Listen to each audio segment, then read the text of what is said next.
Assalamualaikum warahmatullahi wabarakatuh. Sahabat kepoin Islam yang beriman, dalam kisah sejarah Islam ada juga terdapat Nabi Uzair. Al-Hafiz Abu Qasim bin As-Sakir menyebutkan dia adalah Uzair bin Jaurah. Ada yang menyebut bin Suraik bin Adia bin Ayub bin Darzana bin Ari bin Taqi bin Usbuk bin Fanhas bin Adzir bin Harun bin Umran. Ada juga yang menyebut Uzair bin Saruha. Disebutkan dalam salah satu athar makamnya ada di Damaskus. Ibnu As-Sakir selanjutnya meriwayatkan dari jalur Abu Qasim al-Baghawi, dari Daud bin Amr, dari Hibban bin Ali, dari Muhammad bin Quraib, dari ayahnya, dari Ibnu Abbas secara marfu.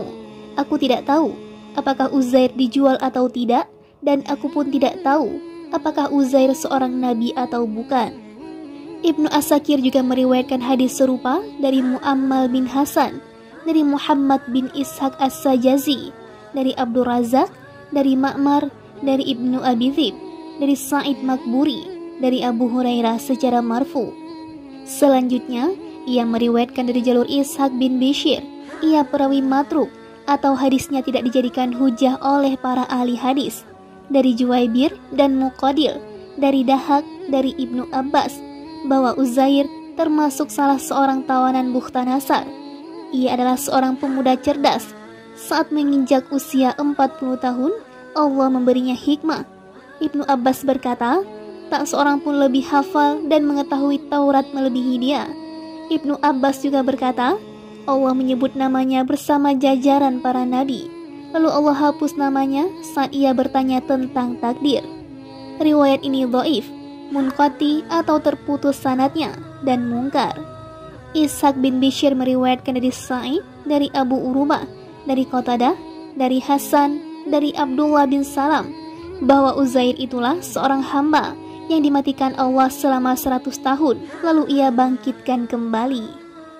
Ishaq bin Bishir menuturkan, Sa'id bin Bashir memberitakan kepada kami dari Qatadah, dari Ka'ab, dan Sa'id bin Abu Urubah, dari Qatadah, dari Hasan, Muqatil dan Juwaibir, dari Dahak, dari Ibnu Abbas.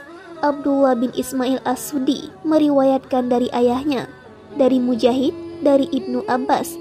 Idris meriwayatkan dari kakeknya, Wahab bin Munabbi.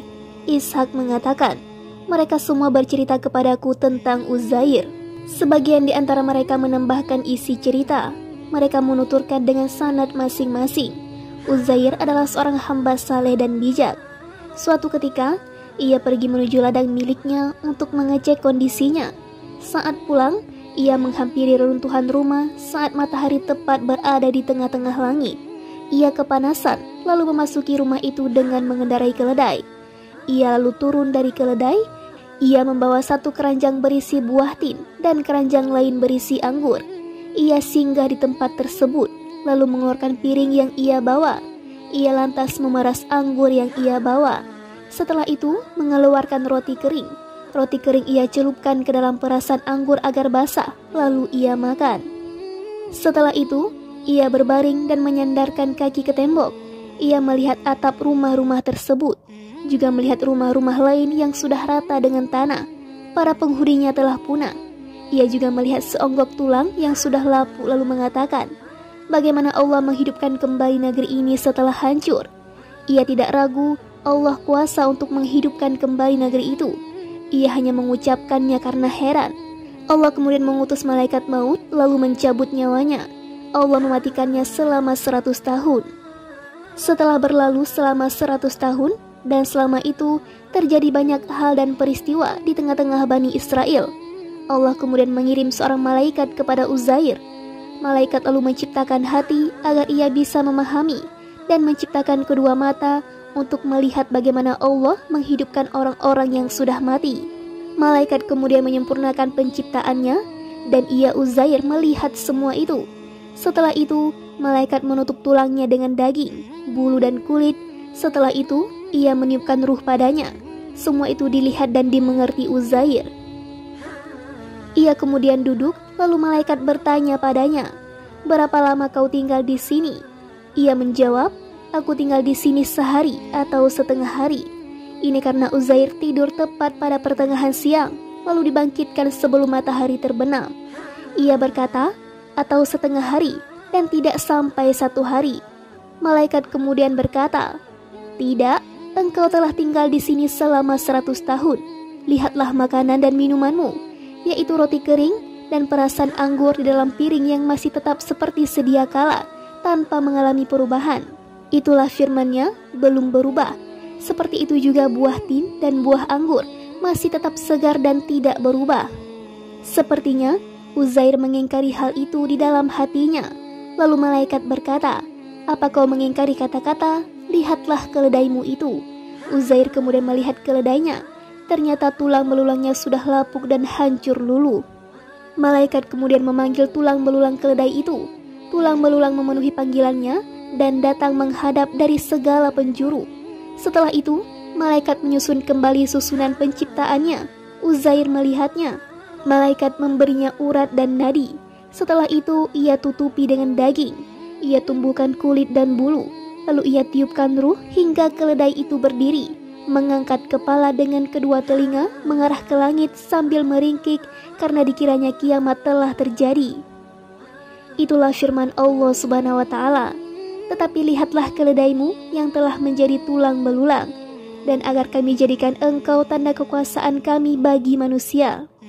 Lihatlah tulang belulang keledai itu, bagaimana kami menyusunnya kembali, kemudian kami membalutnya dengan daging, yaitu lihatlah tulang belulang keledaimu, bagaimana saling tersusun satu sama lain di sendi-sendinya, hingga setelah berubah menjadi tulang berbentuk keledai tanpa daging. Setelah itu, lihatlah bagaimana kami menutup tulang-tulang itu dengan daging. Maka ketika telah nyata baginya, dia pun berkata, saya mengetahui bahwa Allah Maha Kuasa atas segala sesuatu, Maha Kuasa untuk menghidupkan orang-orang yang sudah mati dan juga hal lain. Ia kemudian naik keledai dan pulang ke kampungnya. Orang-orang tidak mengenalinya. Ia juga tidak mengenali rumahnya. Ia terus berjalan hingga tiba di rumahnya. Ia melihat seorang wanita tua yang buta dan lumpuh. Ia sudah berusia 120 tahun. Saat Uzair pergi meninggalkan mereka, wanita itu masih berusia 20 tahun. Wanita itu mengenali dan memahami Uzair. Saat tua, wanita tersebut menderita kelumpuhan. Uzair berkata, nenek, apa ini rumah Uzair? Wanita itu menjawab, ya, ini rumah Uzair. Ia lalu menangis dan berkata, sejak sekian tahun lamanya, aku tidak mengetahui seorang pun menyebut-nyebut nama Uzair. Orang-orang telah melupakannya. Uzair berkata, ini aku Uzair. Allah mewafatkanku selama 100 tahun, lalu membangkitkanku kembali.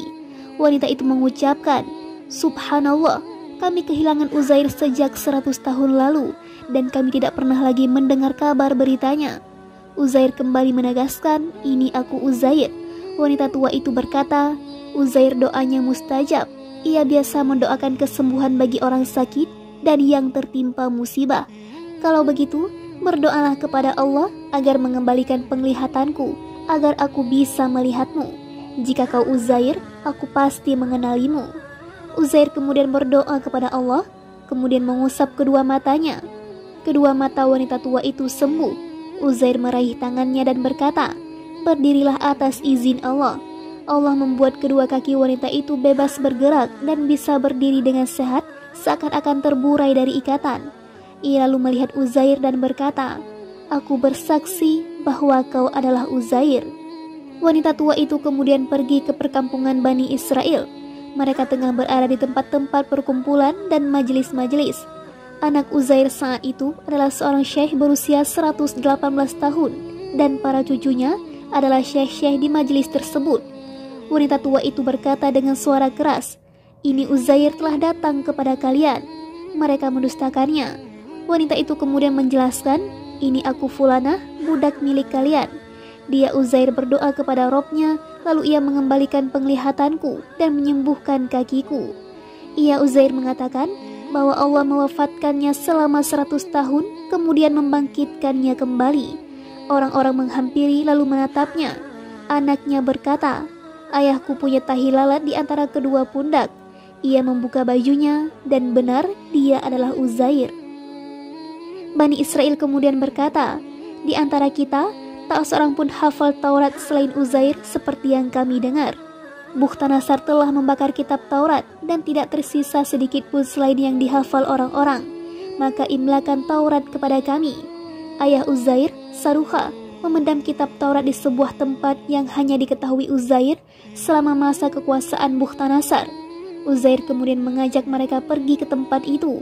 Uzair lalu menggali dan mengeluarkan kitab Taurat, namun kertas-kertasnya sudah rusak dan tulisannya juga hilang.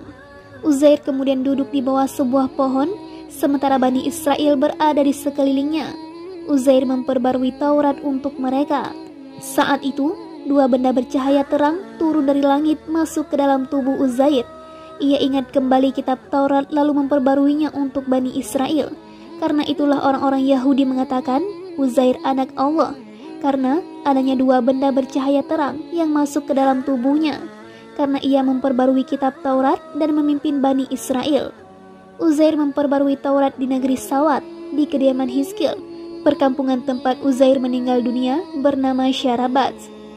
Ibnu Abbas berkata, Uzair tepat seperti yang difirmankan Allah, dan agar kami jadikan engkau tanda kekuasaan bagi manusia, yaitu bagi Bani Israel, karena ia duduk bersama anak-anaknya yang sudah tua, sementara ia masih muda. Karena saat mati, ia berusia 40 tahun. Allah membangkitkannya dalam wujud muda, sama seperti kondisi saat ia meninggal dunia.